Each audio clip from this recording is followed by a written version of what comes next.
Assalamualaikum warahmatullahi wabarakatuh. Baik, bertemu lagi dengan saya Nikita Aurora Salsabila, jurusan PAI kelas 3B, nomor NIM 2022-1012379. Mata kuliah model dan strategi belajar mengajar yang diampu oleh dosen saya Dr. Ahmad Ikhwanul Mutakin MPDI. Dalam video kali ini saya akan membahas tentang teori-teori belajar. Nah, sebenarnya teori-teori belajar itu ada banyak. Kalau dari sumber-sumber lain mungkin membahas banyak sekali teori-teori belajar. Tetapi pada video kali ini saya hanya membahas 2 teori belajar yang berjudul yang pertama yaitu behaviorisme dan yang kedua konstruktivisme. Pendahuluan. Teori belajar behaviorisme adalah sebuah teori tentang perubahan tingkah laku sebagai hasil dari pengalaman.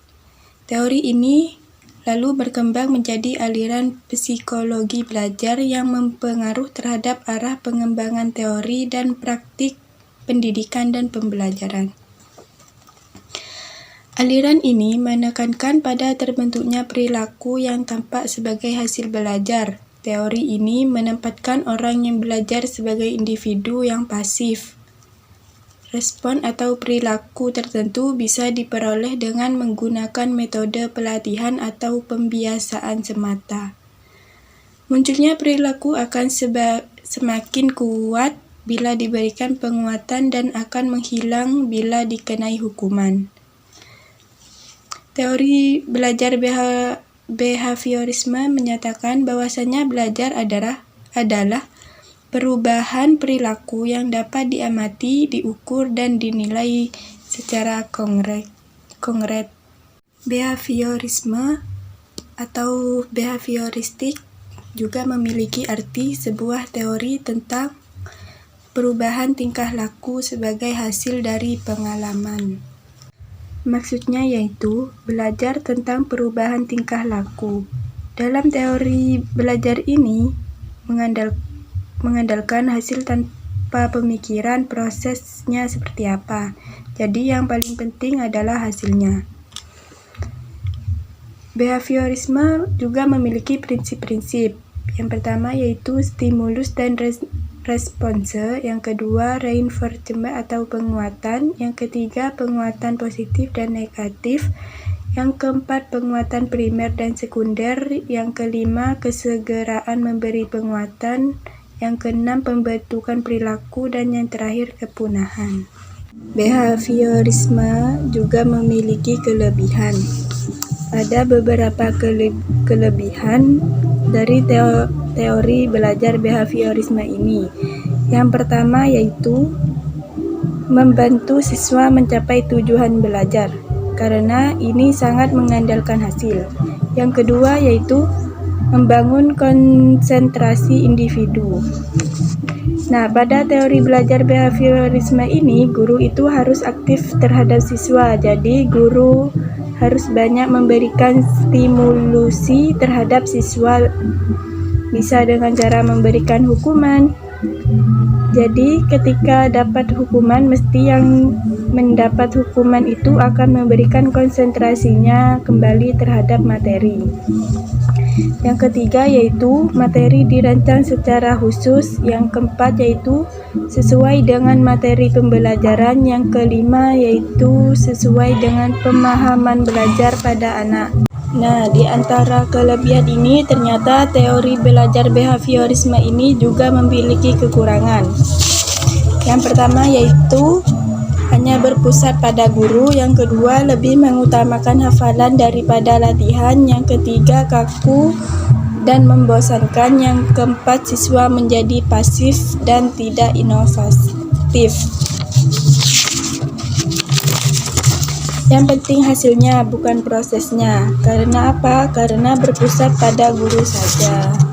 Contoh behaviorisme yang pertama yaitu Guru menyusun materi atau bahan ajar secara lengkap, mulai materi sederhana sampai kompleks. Yang kedua yaitu selama mengajar, guru lebih banyak memberikan contoh berupa instruksi.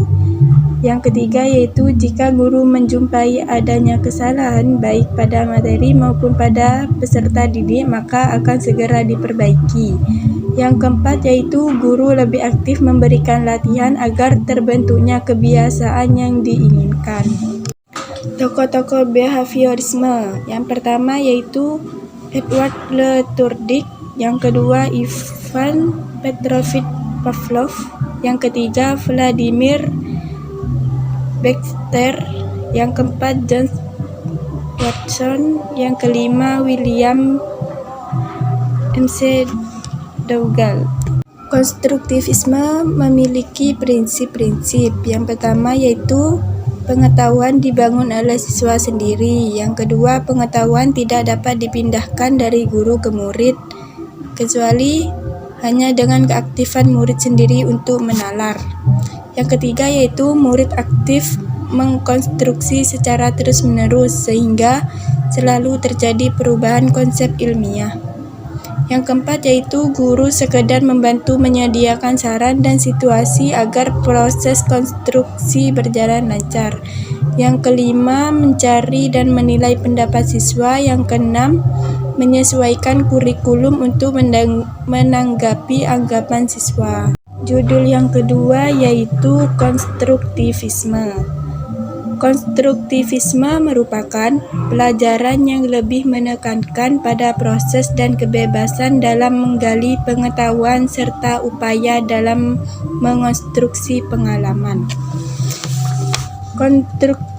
Konstruktivisme dengan kata lain, teori ini memberikan keaktifan terhadap siswa untuk belajar menemukan sendiri kompetensinya, menemukan sendiri pengetahuannya. Kelebihan konstruktivisme. Yang pertama, dengan menggunakan pendekatan konstruktivisme, siswa akan aktif dalam pembelajaran. Yang kedua, menjadikan proses pembelajaran tersebut menyenangkan dan lebih bermakna bagi siswa. Yang ketiga, siswa membangun sendiri pengetahuannya, maka siswa tidak mudah lupa dengan pengetahuannya. Yang keempat, suasana dalam proses pembelajaran menyenangkan karena menggunakan realitas kehidupan sehingga siswa tidak cepat bosan belajar. Yang kelima, siswa merasa dihargai dan semakin terbuka karena setiap jawaban siswa ada penilaiannya. Yang keenam, memupuk kerjasama dalam kelompok. Konstruktivisme juga memiliki kekurangan. Kekurangan yang pertama yaitu siswa masih kesulitan dalam menemukan sendiri jawabannya. Yang kedua, membutuhkan waktu yang lama terutama bagi siswa yang lemah. Yang ketiga, siswa yang pandai kadang-kadang tidak sabar dalam menanti temannya yang belum selesai. Yang keempat, siswa memerlukan waktu beradaptasi dengan proses belajar mengajar yang baru. Contoh konstruktivisme. Yang pertama, menyiapkan beberapa menara blok dengan beberapa varian ketinggian.